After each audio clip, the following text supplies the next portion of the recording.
Hello, this is Let's Go Pikachu, part of the Pokémon franchise, and because it's Pokémon, there's only one person I could call, not Ash Ketchum, it's Emma Budd. Hi Emma. Yeah, I think maybe the biggest Pokemon fan at Etch. I mean, Can I take that title, do you reckon? You've not got much competition. No, that's true. So we're looking at footage of you playing here. This is, like I say, Pokemon Let's Go Pikachu, available on Nintendo Switch. You can also get Let's Go Eevee, which is a version of this where you start with Eevee. It's a remake of sorts of Pokemon Yellow, which you may remember from the Game Boy days. And that's your favourite, right? Pokemon Yellow? Too much a like for like remake. They've changed a few things. But so I played Pokemon Red and Yellow a lot on the Game Boy as a teenager, so this is very nostalgic for me. That's what made me get it. So we're getting your first look at your team here. You've got a Charmeleon, you've got an Oddish, Pidgeotto, a Snorlax, which you shouldn't have at this point of the game, but I know you got it in a trade from me. I did. I'm still quite early on in the game. I think it's fair to say here I've got 2 or 3 badges. So I think 2 actually at the point of recording this. Yeah. It's quite fun to watch this back. I think playing it as a kid, I didn't necessarily focus too much on the tactics of which Pokemon type would be good against the other, and I've kind of taken that into adulthood. I just kind of go with the flow. It's just a bit of fun. Yeah, I find it fascinating how much you don't know the types. Like I'm not claiming to be perfect, but even I know that like water beats fire. Yeah, I just have a genuine disregard for it and just go for it. I pick Pokemon on which ones I like rather than what types they are. I mean, this game is great. It's mostly fairly easy, so you can kind of cheese it, I guess, in most battles. And obviously you can experiment and figure that stuff out. But yeah, it's a lot of fun. I really enjoyed playing through this as well recently. Looking at your game rather than mine because I've beaten most of the trainers and you've got more stuff to do, which is more fun. Yeah. You mentioned that you're near the start of the game here. Obviously the start of most Pokemon games, not this one because you get Pikachu straight out the gate, but in most Pokemon games you pick a starter, like one of 3. So the classic one for Pokemon Red is Bulbasaur, Charmander and Squirtle. I want to talk to you about marketing because that's what you do as a job. You're like a marketing expert. That's what I do. So if you imagine marketing channels are kind of like your starter options, like website, paid media, content strategy, SEO, email. What is the best place to start with marketing for someone who's not done any marketing so far? Yeah, that's a really good question, and one we get a lot actually. So I work in the growth team at Etch, and we're not necessarily wedded to one channel. We kind of look at everything. So what we would actually do is sound like I'm a politician avoiding the question, but probably wouldn't start with a channel in particular. We would look at what it is you want to achieve, take everything into consideration, and then work out the best way of getting there. So it's not really a one-size-fits-all or an answer for everyone here. I think it's just about your circumstances as a company and a business, what you're trying to achieve, what your budgets are, your objectives, what's important to you, what kind of fits culturally, and then we'll take it from there. So we would never just say, everyone should do PPC and say search, for example. It's about trying different things for different clients. So yeah, that's So the best starter is planning, is what you're saying. Yeah, I think it is. It's about looking at everything and then, probably getting key stakeholders together and making sure you've got an understanding of everything before you're jumping right in and just trying a channel. I think a lot of the time people will try certain things, it won't work. They won't really understand why, and it's because they haven't put kind of the strategic thought behind it, and then they don't have a plan and they're just kind of running in. So it's it's different for every circumstance. Yeah. So you're about to accidentally catch a growl, if it looks like, because you didn't mean to. It like jumped into you when you were stood in the weeds.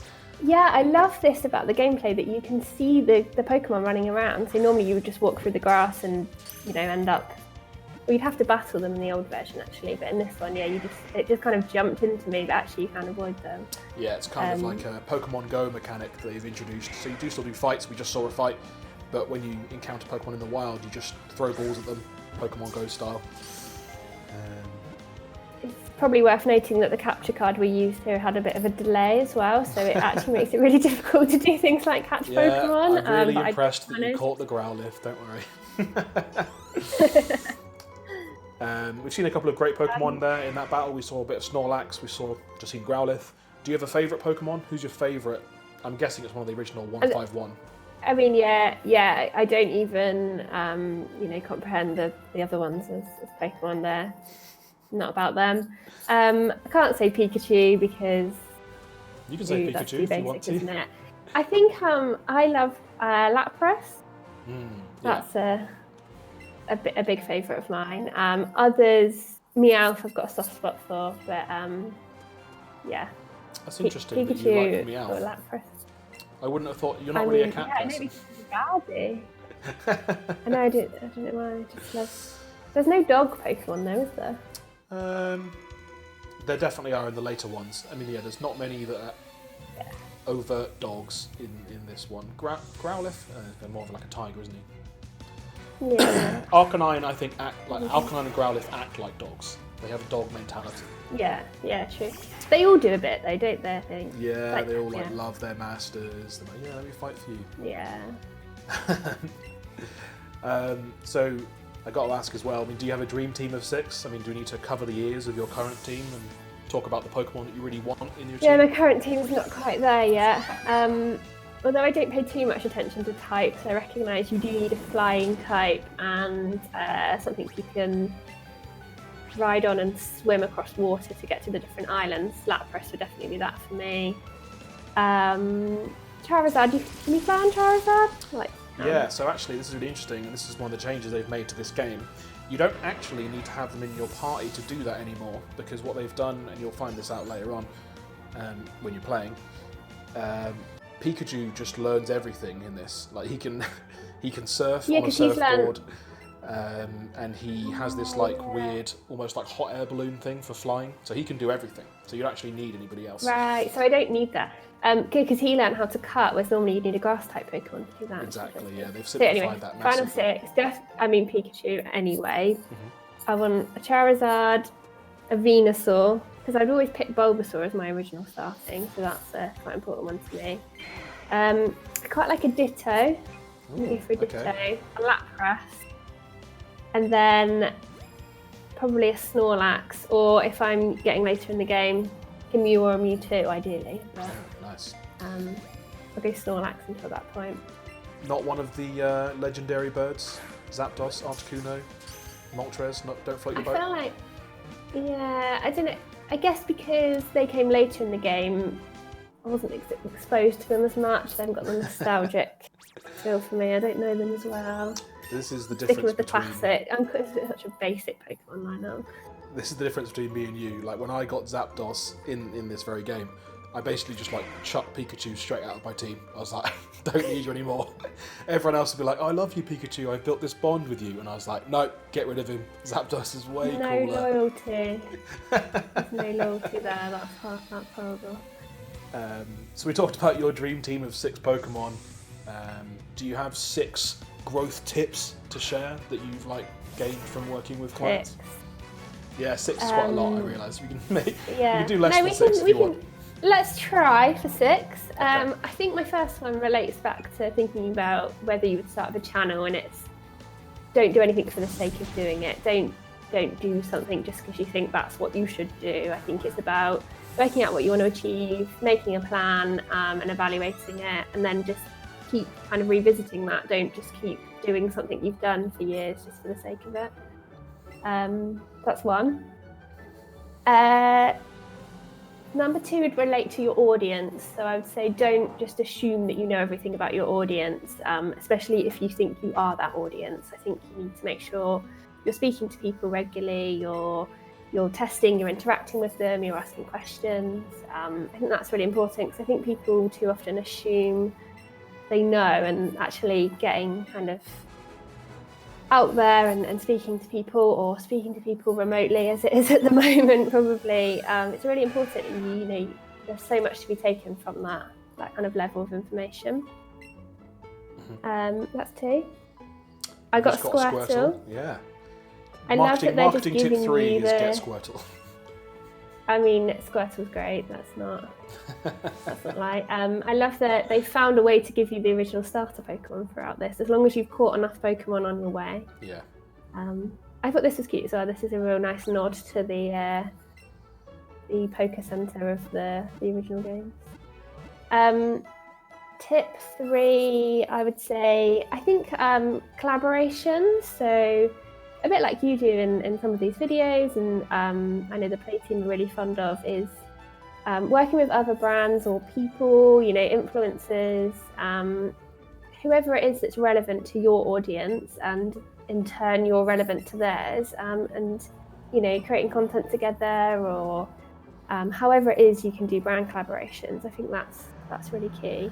I think this is where I'm like, no, I don't want to trade your Geodude, and then I think about it and I do actually want to trade a Geodude with this guy. I hate Geodude. Yeah, let's trade that guy. Yeah. So yeah, I think that's really important, and actually something that's probably quite an old marketing tactic that can be underlooked, but kind of collaborating with people is really, really key.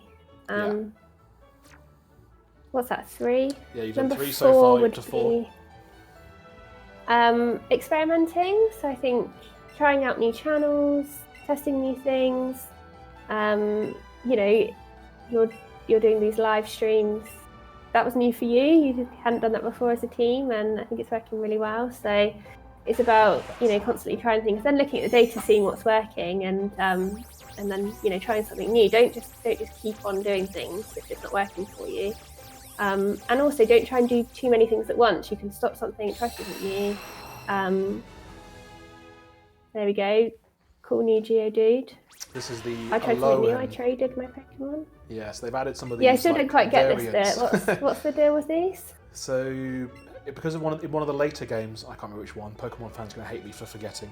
They added a region that was based on Hawaii, and it was called Aloha, or Alohan Islands. And they've got special variants of Pokemon, including Geodude, including there's a Alolan Muck, there's an Alolan Sandshrew. But basically they're very similar to their original counterparts, but they gain a type and they look slightly different. So Alolan Geodude is not just rock type, he's also electric, which is a pretty good combination. That is cool. I didn't realise that, yeah. Yeah, you can also get an Icy Sandshrew as well, or a Sandslash rather. Icy Sandslash is a good member of the team. Nice. That's cool. Yeah, I am enjoying these little quirks of these games. I think if Pokemon fans are watching this, they're going to probably hate me for saying I don't like anything beyond the original 151. I think that's a common opinion. I mean, definitely in our generation. Like, I'm similar age to you. I, grew up with the 151. I don't hate the others. I just don't feel the same way about them. Yeah, I mean, I could probably name all of the original 151, but the other, I think it just gets a bit much, I would say. I'm so tempted to ask you to name the 151 now, but I won't, because you've got 2 more tips to give. What's tip number 5? I've got 2 more. Probably don't make promises you can't keep, because I probably can't name the 151.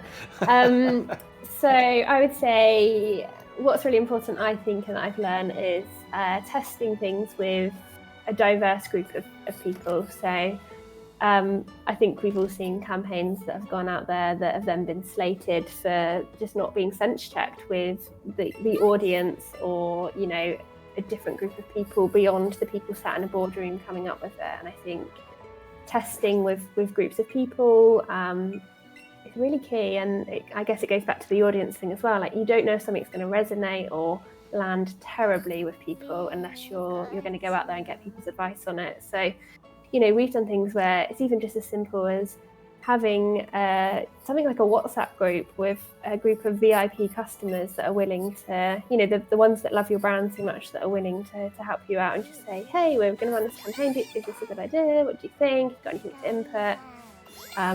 that would really help. I think if a lot of brands had done that for a lot of campaigns that have had terrible feedback in the press, they would have saved a lot of hassle. So something like that I think is important. Especially in the gaming world, like we've seen recent examples of that from big name brands. Yes. Yeah, for sure. Having a little play with Pikachu here. Yeah, this isn't something I do that often in the actual gameplay, but I thought it might be. You're having a go at me for loyalty. You're not even feeding your Pikachu. Oh, Pikachu's loyal without it. It's fine. And you're about to dress him up, I think. It looks like you're about to put some clothes on him. Ooh. Yeah, see, some people do this with their dogs, don't they? That's true. It's like my little puppy running around after me. What's tip number 6? You're nearly there. One more to go.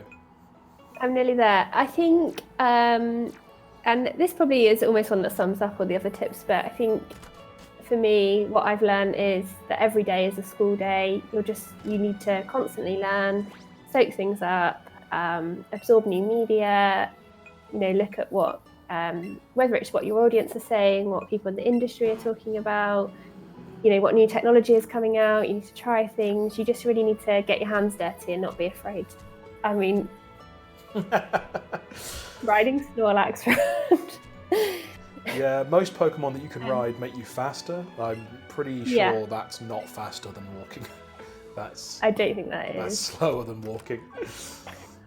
I like your last tip. Your last tip is like the ditto of marketing tips. Yeah? It's all the tips. Yeah, see what you did there? Yeah, I think it is. And I think, that's kind of, I think my tips are things that I love about working in marketing and working with clients to help them kind of get the best out of everything that they're doing. You have to keep learning, you have to keep trying new things. You have to, I think it's easy to criticize and to kind of look at things, but actually just getting your hands dirty, getting stuck in, is really important. I can't chop down the tree at that point, I don't think. Right, you're being told to visit the SS Anne, which is the ship where you learn the chop move. Which I'm going to do very slowly.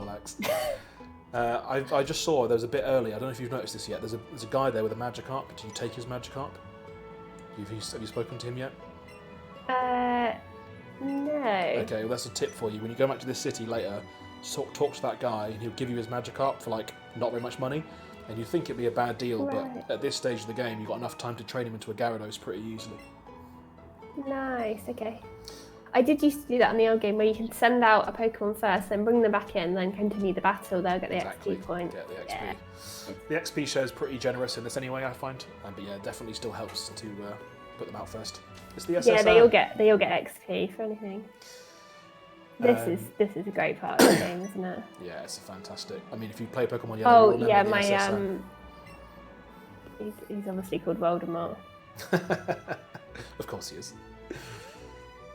Did you ever use? I don't think the cheat was in Yellow, was it? But there was a cheat in Pokemon Red and Blue that you could gain like infinite rare candy. You could catch Missing No, that kind of glitch Pokemon. Did you ever try that? Absolutely not. Are you too much of a goody two shoes? I'm not.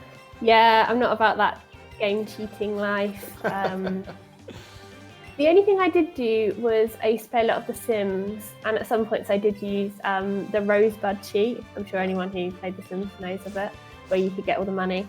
But that was almost like because you wanted to get a mansion and then just practice your interior design skills.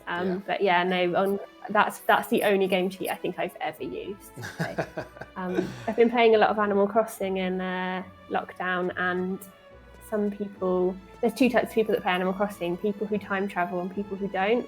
And I'm not a time traveller in that either, because that's a similar kind of form of cheating. You're a saint.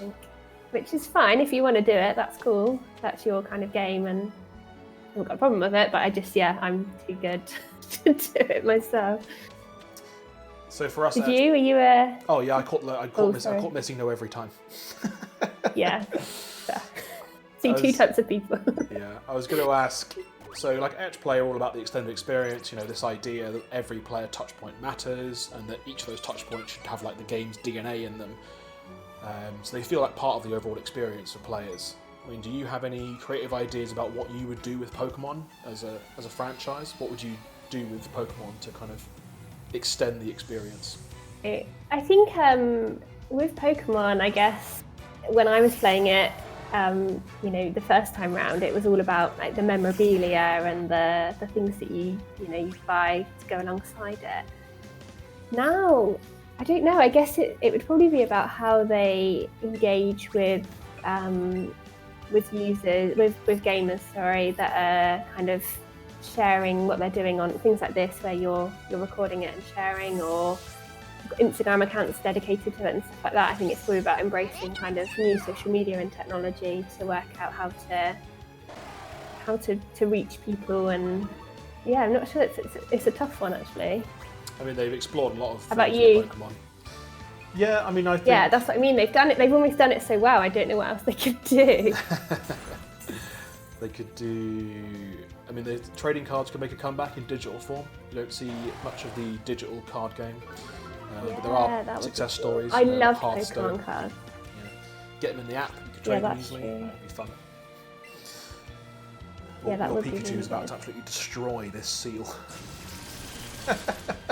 No mercy. See, electric Pokemon, very good against water. I'm learning. You are learning. But yeah, no, it is. I'm really enjoying replaying it. I'm kind of doing it slowly alongside playing Animal Crossing, but it's definitely been everything I loved about it. It's an incredible hit of nostalgia, especially if you're. It really is. You know, if you're in your late 20s or even your early 30s at this point, and you were part of that first generation of Pokemon gamers when you were quite young, you know, the generation who got banned from taking Pokemon cards to school because it was all kids wanted to do. Yeah, that was me. Then this will definitely reignite some of that passion. I think I really enjoyed it, and I know you have too. Absolutely. Yeah, it's been really good. Oddish is putting him to sleep. Great move. Good work, Oddish. We actually had a battle. We didn't record it, but and it's fair to say to the viewers at home, I kind of beat you, mainly using sleep powder. I mean, that's quite. Yeah, you just kept putting me to sleep. So yeah, we had. It put us in an even level of Pokemon, didn't it? But you kept all the moves that your Pokemon had, even though you're much further along in the game. Yeah. We need to wait until I get to the level that you are, and then we can have a fair fight. Yeah. When you've beaten the Elite Four, you can beat the Elite me. Wait, we should record that for a stream, and we'll come back and do that on the live show. I'm sure everyone's going to be waiting on tenterhooks for that. Yeah, I'm sure you're much more of a strategic player than me. I'm just more winging it, and I'm more about putting in the time to play every element of the game and train up. Like I didn't go in all the doors on the ship here, but I went back into every single one of them, got all the items, battled everyone that was to battle. So I'm quite a thorough game player, I think, as a general rule. Yeah, definitely. You're patient. Well, thank you for joining me. I've been That's Adam all right. Burt, Thanks for having me. It's been fun. and this is Emma Budd, marketing expert and Pokemon extraordinaire. She's about to get an evolved Oddish. You're about to get a Gloom. Is it called Gloom? Gloom, yeah. I think it's called Gloom. Let's just wait and see what happens here. This isn't boding well for me naming all of the 151. Yeah. Yeah, how many can you name before the video ends? I'm going to end it. I know you're going to the front of the ship. I know that you're going to do the Titanic moment. Yeah, we can't lose the Titanic moment. If anyone's still watching at this point, the payoff is Pikachu having his Titanic moment at the front of the ship. If you're here for marketing tips, turn off now. If you're here for Pokemon nostalgia, this is for you. Which everyone is, let's face it. This is Pokemon Let's Go Pikachu on Very the Nintendo nice. Switch. Thank you very much for watching, and we'll see you in a future video.